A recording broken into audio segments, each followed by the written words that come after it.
Selamat siang teman-teman. Berjumpa kembali dengan saya Bang Edi di channel Yuka Auto.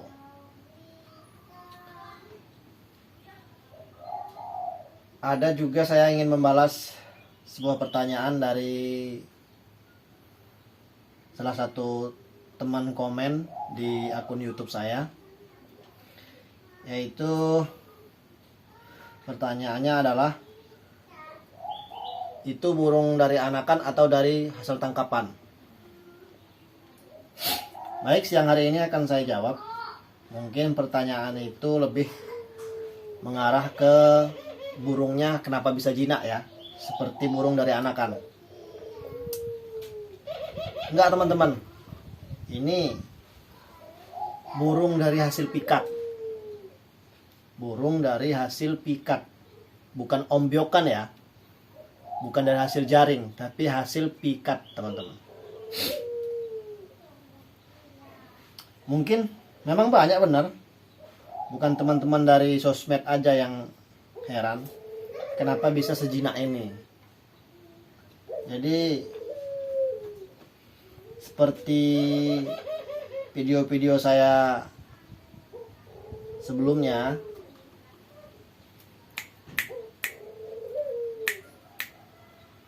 jadi burung ini kenapa dia bisa jadi seperti ini? Yang pertama, tahap yang pertama yang harus benar-benar kita lewati,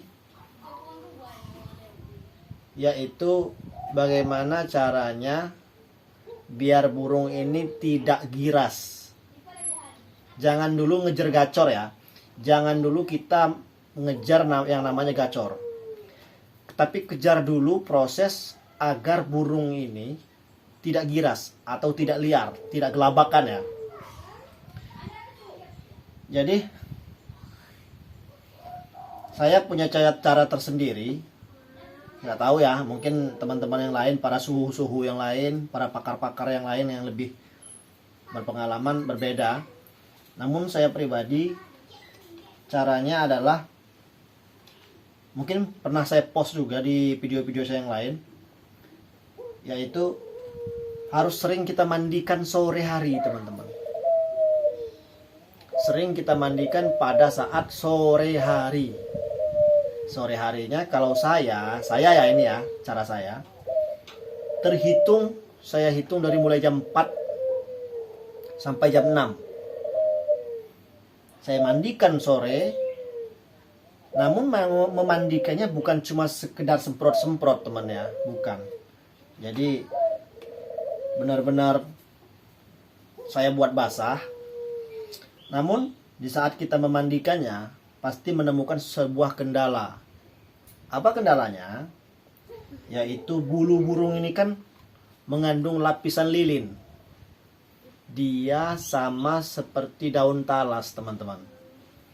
Di saat kita kasih air, dia akan mengalir, terpleset airnya, tidak bisa meresap. Cara mengatasi lapisan lilin itu, yaitu kita harus mempunyai cairan seperti sabun atau sampo. Kalau saya pribadi menggunakan sampo saset teman-teman ya. Dengan catatan, kalau saya tidak saya recommended menggunakan sampo yang cool, yang ada sensasi dingin. Gunakan sampo yang biasa. Sampo saset atau sampo botol, terserah yang mana aja. Kita siapkan wadah kira-kira muat badan dia, kayak baskom atau apa gitu. Kita campurkan sampo secukupnya, kira-kira 3 sampai 4 tetes sampo. Lalu kita aduk sampai merata di air. Gunanya air yang sudah dicampur sampo tadi adalah, caranya gini teman-teman. Kalau saya, ini kan ada tali panjang ini, lebihnya ya. Ini saya buka, saya kendor. Ini pun saya kendor sampai dia panjang, sampai pemberat ini teman-teman ya, timah ini, sampai timah ini mentok di sini. Ini kan talinya rata-rata punya saya ini panjang 1 meter. Jadi kira-kira udah kita ulur panjang talinya, tapi timahnya jangan sampai keluar, nyampe sini, mencegah takut dia terbang. Jadi pas sudah panjang talinya, baskom kan posisi di samping sini atau dia di sini, bisa semua. Baskom tadi yang air mengandung sampo tadi, kita pegang burungnya, kita pegang, tapi hati-hati teman ya, karena bulu burung ini sangat gampang rontok.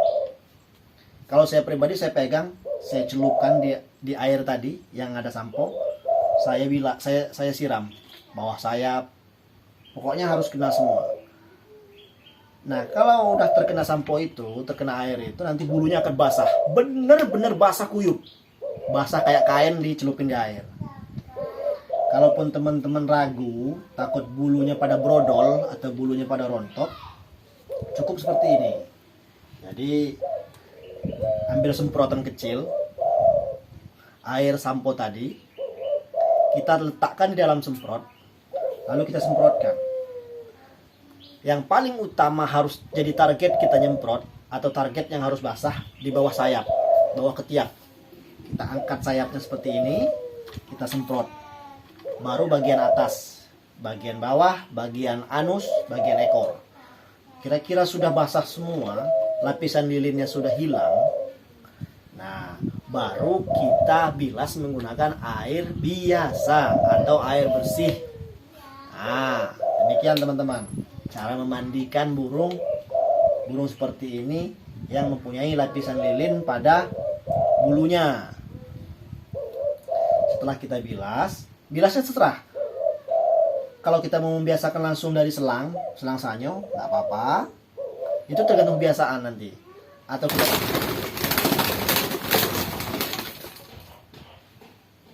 ini biasanya dia kalau gelabakan gini teman-teman, dia ngedengar jalang atau ngedengar burung liar bunyi. Nah, dia mau apa? Mau diadu sama dia. Oh, dia ini ngelihat burung saya yang di atas, itu saya gantung tuh. Tadi suaranya kedengaran kan di atas. Jadi dia mau nyamperin. Jadi membilasnya tadi bisa menggunakan semprot langsung pakai selang, bisa pakai semprotan biasa. Terserah teman-teman. Atau kalau emang yang tahu tekniknya, kita pegang pelan-pelan, kita celupkan di air. Kita benar-benar kelepekkan di air. Nah,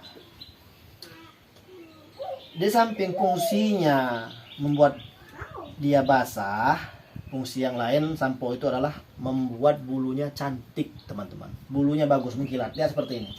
Dia nggak brutus-brutus, dia licin. Nah, licin benar teman-teman. Licin. Dan situ nak gelap mas. Nah, jadi itu cara biar dia jinak. Lakukan tahapan itu konsisten. Kalau saya pribadi 1 minggu itu 2 kali teman-teman. 2 kali saya mandikan ya. 1 minggu 2 kali. Nah, setelah kita mandikan, jangan lupa dikasih jamu teman-teman. Dikasih jamu. Jamunya apa? Jamu Larasati teman-teman. Tahu ya teman-teman ya, yang seperti biasanya jamu Larasati yang untuk burung perkutut. Berikan 1-2 butir. Kalau 3 butir nggak apa-apa bisa. Nah, sejenak teman-teman ya, ada azan. Kita pause sebentar, nanti kita lanjut lagi.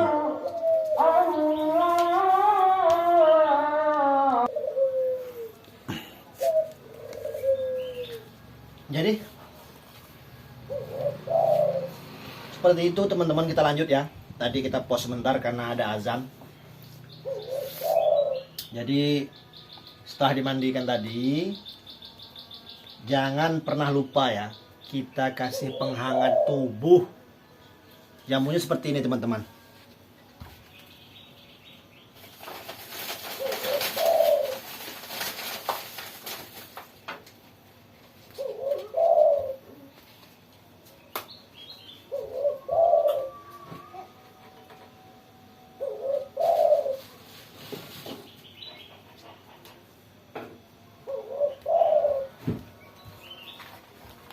Jadi seperti ini teman-teman jamunya. Jamu Larasati teman-teman. Seperti ini. Saya kadang nyetok dalam 2 minggu 3 minggu itu saya nyetok 3 sampai 4 bungkus teman-teman ya. Kalau di sini harganya 6.000. Mungkin berbeda daerah berbeda harga teman-teman ya. Dan juga seperti ini teman-teman, saya nyetok ini kencur teman-teman. Kencur. Saya letakkan di kulkas biar nggak gampang biar nggak gampang layu teman-teman. Tapi nampaknya dia lebih cepat layu ya kalau di kulkas. Murah teman-teman sebenarnya. Ini 6.000. Isinya kalau nggak salah dia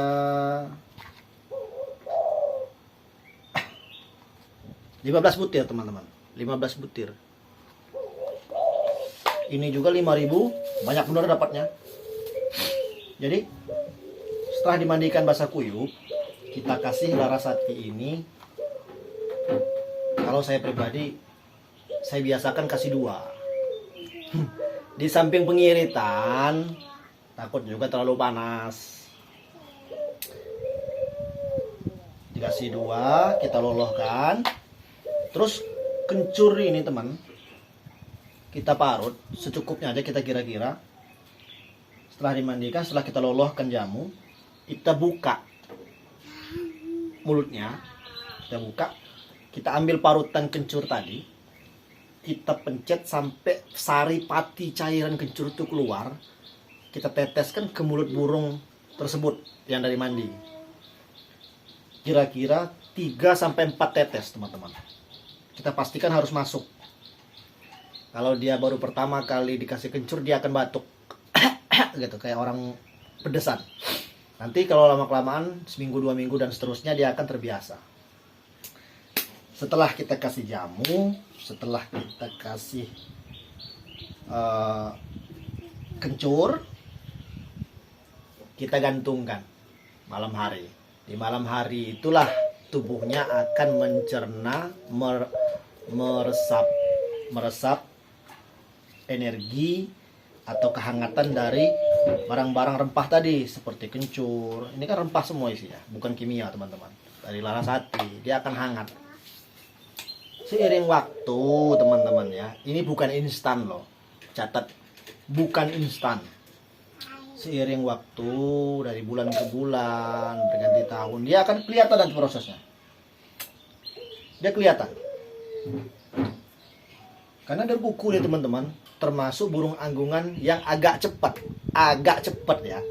jinak dibanding perkutut. Ngejadiinnya juga lebih cepat berkuku dibanding perkutut, jauh bedanya. Nah, jadi setelah kita gantung, biarkan dia istirahat. Di saat besok ya, jika matahari cerah, kita gantung, kita jemur.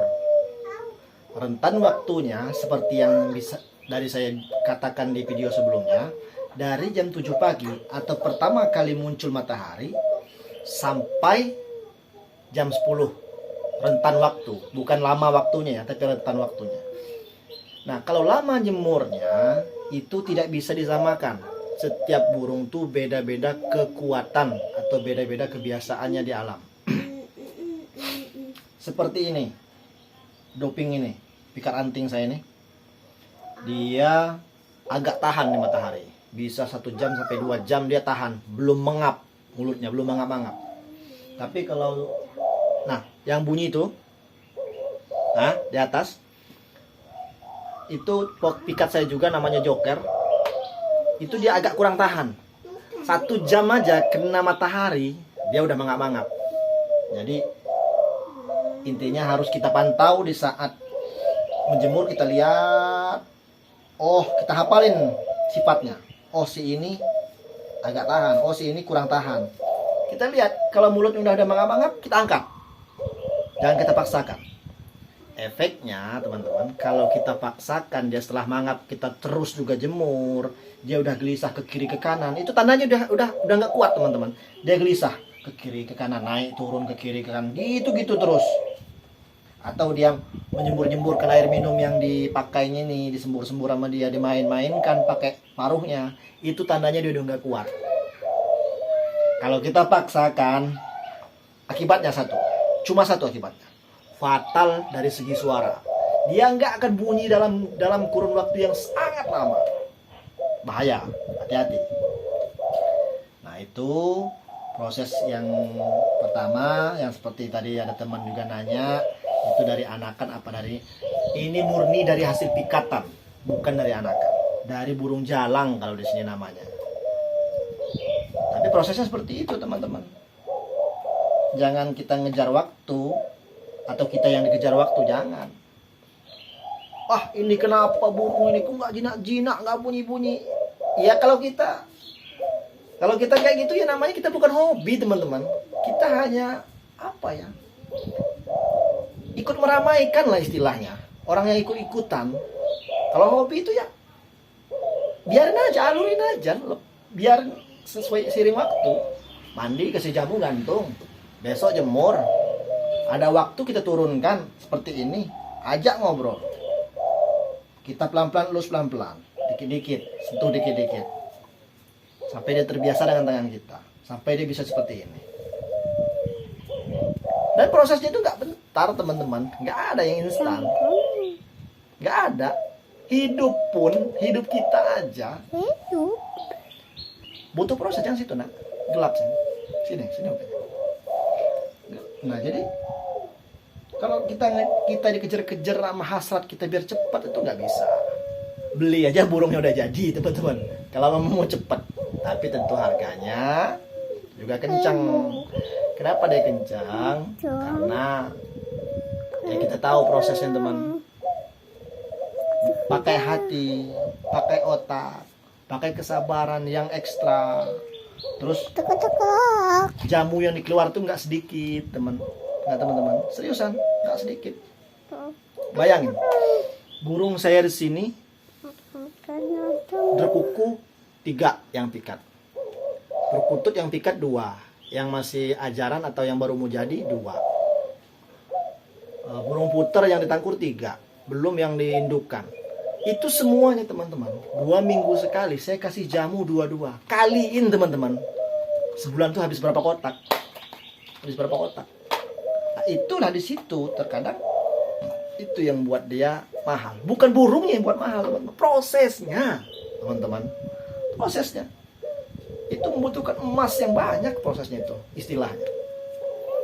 Jadi seperti itu teman-teman jawaban dari saya, maksudnya. Ini burung dari jalang, dari tangkapan.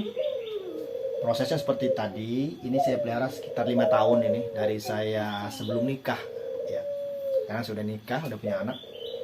Jadi ini anak saya udah lumayan gede, udah 3,5 tahun lebih. Takut burungnya sama biru-biru sama ungu ini, takut ya. Kau saya lepas ya, nanti dia gerubuk. Nah jadi, dan saya kasih solusi buat teman-teman. Kalau mau dibuat burung gacor atau dibuat pikat, kita usahakan jangan ngambil dari ombyokan teman-teman. Kalau dari ombyokan itu enak kalau ombyokannya hasil dari pikatan semua. Kalau ombyokan dari hasil jaring, tahu aja jaring. Maaf ngomongnya nih ya, maaf ngomong. Entah dia perempuan, entah dia betina, entah jantan, entah banci, entah bencong, maaf ngomong kasarnya, burung itu ya ketangkap semua sama jaring, kita nggak tahu. Tapi kalau hasil pikatan, pertama, kenapa saya bilang bagus?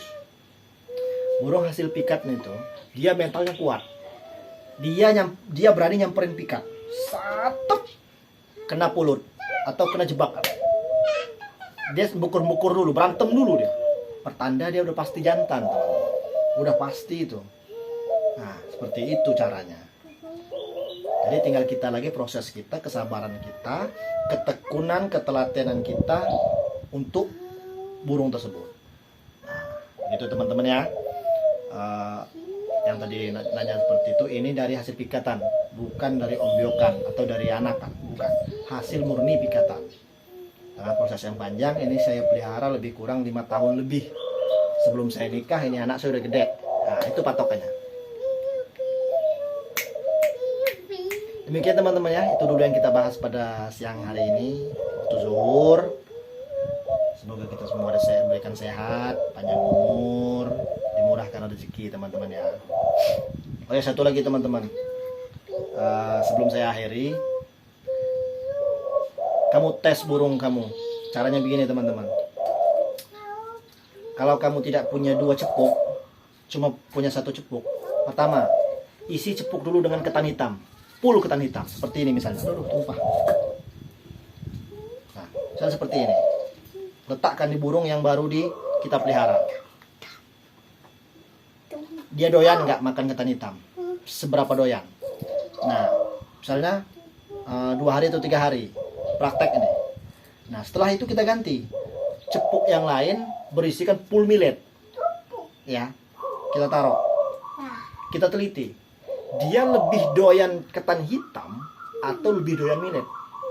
Kalau dia lebih doyan millet, berarti yang harus kita utamakan adalah millet. Jangan kita paksakan burung kita memakan apa yang dia kurang selera, teman-teman. Nah, itu salah satu yang bisa membuat burung kita agak lama jadinya. Jadi dia tertekan dengan makanannya sendiri.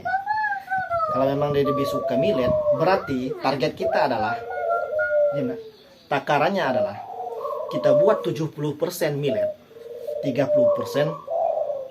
ketan hitam. Itu takaran campurannya, seperti itu. Millet makanan kesukaannya, ketan hitam fungsinya menghangatkan tubuh dia. Seperti itu teman-teman. Jadi dia imbang, dia suka dan juga hangat. Mungkin itu teman-teman ya, yang bisa saya sharing pada siang hari ini. Semoga kita semua sehat, panjang umur, dimurahkan rezeki. Salam burung anggungan, salam burung derkuku, salam burung puter, salam burung perkutut. Salam Lestari Indonesia. Assalamualaikum warahmatullahi wabarakatuh. Selamat siang.